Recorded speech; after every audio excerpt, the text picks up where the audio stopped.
আজকে সকালে অনুমানিক 11টা ঘটিকার সময় কাপুগঞ্জ আমলাঘাট রোড পিডব্লিউডি রোডে কাপুগঞ্জ এমনি মাদ্রাসা সংলগ্ন স্থানে একটি ডাম্পার গাড়ি এবং যাত্রীবাহী একটি বাস সংঘর্ষে মারাত্মকভাবে যাত্রীবাহী বাসের ড্রাইভার এবং যাত্রীরা আহত হয়েছেন। আমরা একটা জিনিস লক্ষ্য করেছি, পিডব্লিউডি রোডে ডাম্পার গাড়িগুলা সরকারি নিয়ম মতে বহন ক্ষমতা 10 টন, তারা কিন্তু 40-50 টন নিয়ে খুব দ্রুত গতিতে চলে। তো আজকে আমরা এই নিউজের মাধ্যমে জেলা শাসকের কাছে দৃষ্টি আকর্ষণ করছি, এই গাড়িগুলাকে সরকারিভাবে যে 10 টন নেওয়ার নিয়ম রয়েছে এই নিয়মে গাড়িগুলা বহন ক্ষমতা রাখার জন্য, অন্যথায় আমরা স্থানীয় নাগরিকরা এই গাড়িগুলা পিডব্লিউ রোডে যেতে বন্ধ করতে বাধ্য হব। ধন্যবাদ।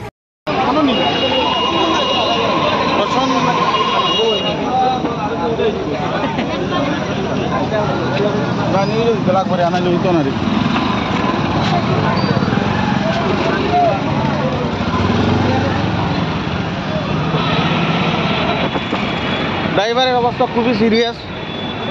আর এই যে কোম্পানির গাড়ি এটা কিন্তু প্রচুর স্পিডে আমাদের রোডে চলে। এটা